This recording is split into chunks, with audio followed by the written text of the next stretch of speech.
Hello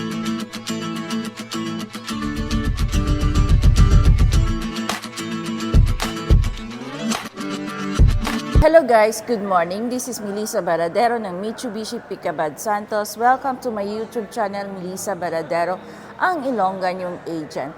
So for this video, tutunghayan po natin ang X-Force GT na top of the line 2025 model. Titignan po natin kung ano yung specification and details at kung paano siya gagamitin. So, for this video, titingnan din po natin ang all-in down payment and then ang promo po ng X-Force natin na 2025. Panoorin nyo po hanggang dulo. Please like and subscribe and hit the notification bell and follow nyo lang po ako, Melissa Baradero, ang Ilongga yung agent. My Facebook account is Melissa Baradero. And then my YouTube channel is tumawag sa number ko 0945-847-0886 o kaya sa isang Globe ko 0967-048-3951 o kaya sa smart ko na 0961-413-4121. Tunghayan nyo po ang specification po ng X-Force natin na GT 2025 model.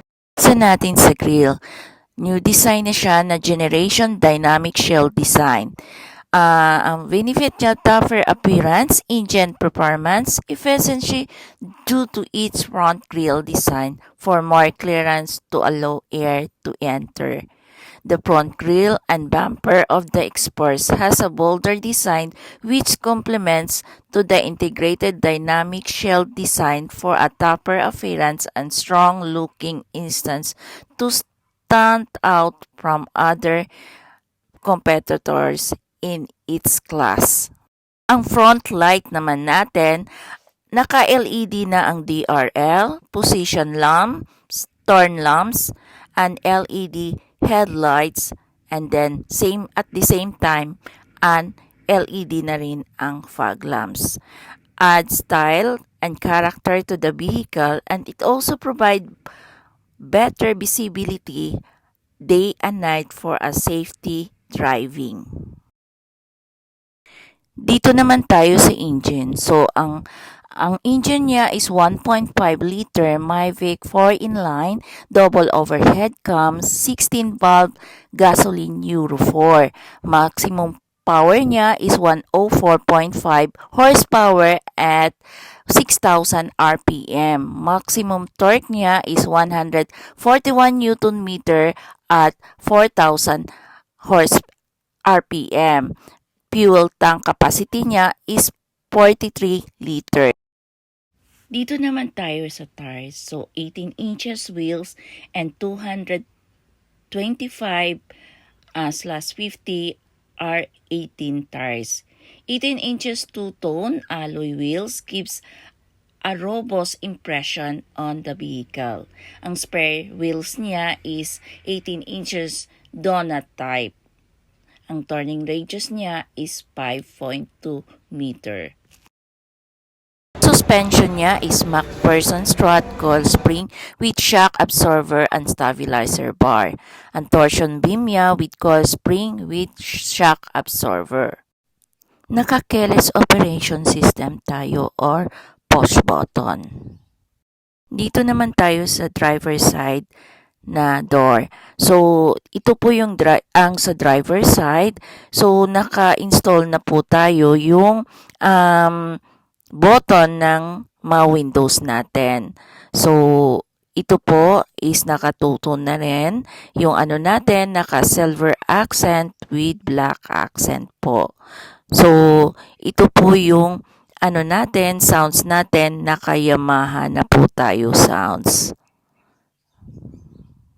Dynamic sound, Yamaha Premium, signature, lively, powerful, and relaxing. Tweeter is for higher frequency and ang woofer niya is for lower frequency. Naman tayo sa design ng interior ng X-Force GT. So, yung Steering wheel niya is 3-spoke leather wrap. Dito sa left side, maano natin yung controls ng sounds natin and volumes. Dito naman sa right side, nandito yung cross control, hands-free control. Dito naman tayo sa meter cluster. 8 inches instrumental cluster, all variants po, naka-install na po. Ito naman tayo sa monitor. So, 12.3 inches smartphone, link display audio. And then, naka-Android Auto na siya, Apple CarPlay, and then WaveLink. Naka-install na rin ng AM and FM, Bluetooth, USB, iPad, monolithic structure, multi-widget type home display, triple meter display, vehicle information display, wallpaper mode, watch mode, WaveLink, and also equipped with speed compensated volume and equalizer. Naka-install na rin yung ambient lighting sa GT variants. It is going in and visibility of buttons and compartments. Plus, it keeps premium fuel and 5 inside the cabin area. Ang exterior natin, horizontal access design inherited from Expander. Yung seat material natin is naka-leather seat na siya, and then with seat adjustment na sa driver side.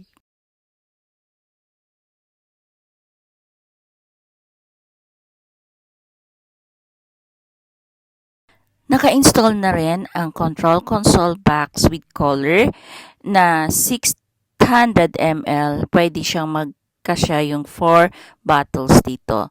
Pwede kayong magpalamig dito ng soft any beverages na gusto nyong ilagay dito sa center console natin box with collar. X-Force natin, yung aircon niya is dual zone auto, maximum cool, memory and dry, driver air vent na rin siya, and then naka Nano X na. Means once na naka Nano X tayo is more kini-cleanse niya o mino-moisturize niya yung air na pumapasok at lumalabas sa sa aircon. Ang GT variant natin, adaptive cross control, toggle switch off and down to select the desired drive mode. Ang drive mode niya is normal, gravel, and then yung mud. Ka-install na rin ang electronic parking brake. It is the system that applies the parking brake by the electric motor, giving the driver less effort when operating the parking brake. Pull to apply, push to release. Naka-install na rin ang brake auto hold. These features applies the brakes to the vehicle even when the brake pedal is released. There is no need to keep the brake pedal down for a long periods of time. While the vehicle is stationary, when the accelerator pedal is pressed, the brakes are released and the vehicle starts smoothing. Ang rear lights natin is naka-LED na rin. Combination lamp is LED. LED na rin ang brake lights natin. And then yung reverse lights, ang LED turn lamps is LED na rin. So, mayroon tayong shark fin na antenna. And then, mayroon tayong third brake na spoiler. And then, yung GT variant natin na X-Force is naka electronic tailgate na po tayo. Po yung second row natin. So, naka-leather seat na rin po siya. And then, 3 person po ang pwedeng makaupo dito. Capacity of 3. And then, may cabin tayo sa likod. So, yung mga baggage natin, pwede natin ilagay sa likod. And then, nandun na rin po nakalagay yung spare tires natin. So, malawak po yung cargo natin. So, maganda po yung X-Force GT natin. At the same time, ang X-Force GLS po natin. super convenient. Maganda po yung indoor tsaka outdoor po ng X-Force natin. Iligan po talaga yung ambience niya ng X-Force GT natin. Ang transmission natin is naka-CVT. Optional seating for CVT enables more friendly device. So, 8 speed tayo. And then drive sport features continuous variable transmission. And ang airbags natin is sa GT is 6 airbags and then sa GLS is 4 airbags.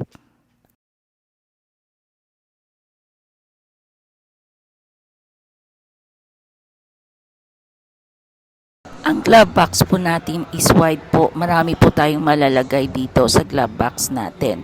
So, wide ang space niya and then malalim po talaga. And then meron po tayo sa underneath po ng passenger driver seat is yung box po para sa mga shoes natin. Kapag basa po, pwede natin i-store doon sa loob. Ang X-Force natin, ang variant po ng X-Force natin is naka-rise body na po. Which means mas matibay po siya. Yun po yung nakakaiba or yun po yung signature ng Mitsubishi. Rise body po yung unit po natin. So, safety features po talaga and safety, compact safety po talaga yung body natin kasi naka-rise body po tayo. Install na rin ang active stability control with traction and then naka-install na rin siya yung active control, U-control, and then may hill start assist na rin po tayo, auto high beam, and then yung blind spot, and then yung beam cross. Naka-install na rin po yung FCM, Forward Collision Mitigation System. And then yung ACC, Adaptive Cost Control, naka-install na rin po.